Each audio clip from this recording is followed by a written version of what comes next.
The Waveney, for me, as my local river, has always been a kind of escape route. It's a way into another world. And of course there is this secret network of ways into another world all over Britain, and they are our rivers. Lay aside your cloak, O birch tree, lay aside your white skin wrapper, for the summertime is coming, and the sun is warm in heaven, and you need no white skin wrapper.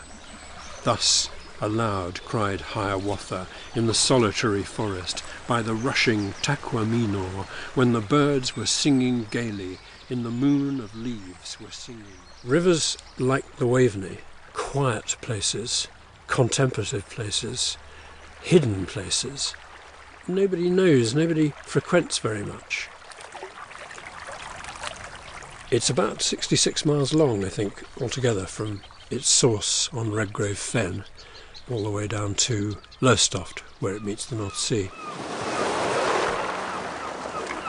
Redgrave, Wortham, Roydon, Diss, Scole, Billingford, Hoxton, Rockdish.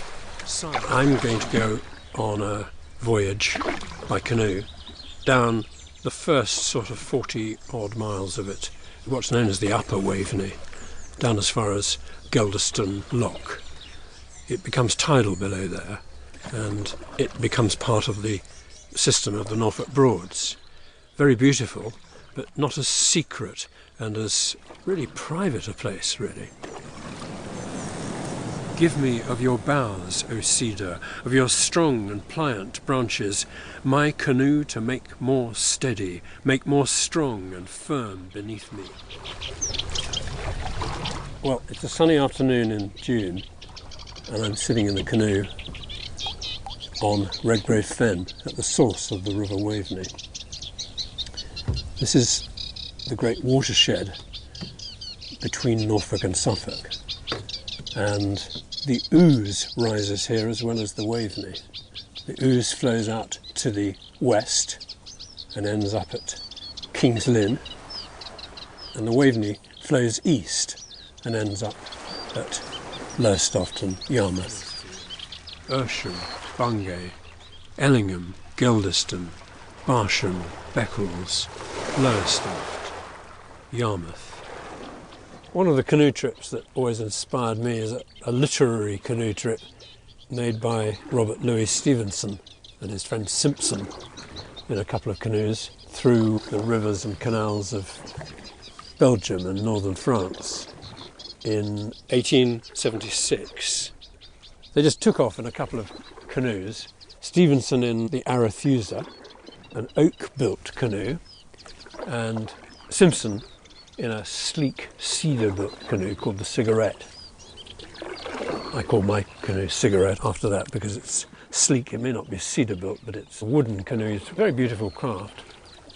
And I always think it's more like Simpson's Cigarette than Stevenson's Arethusa. It means I've always got a kind of imaginary companion, which is Stevenson. I couldn't think of a better companion. Stevenson paddling alongside in a ghostly sort of way.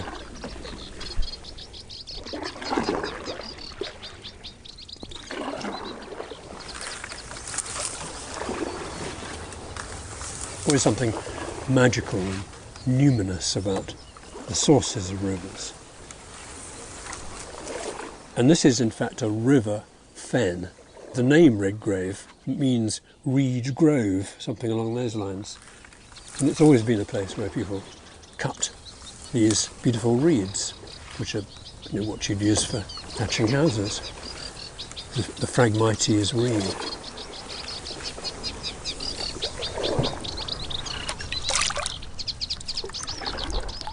I've tied up to a post that's sticking up out of the water, and I'm looking down through this gorgeous clear water to the golden peaty river bottom. It's like being in a plane looking down at a rainforest, just a lovely little forest of waterweed. Now the sun's coming out and the ripples are casting shadows across the bottom, across the golden peaty bottom of the river.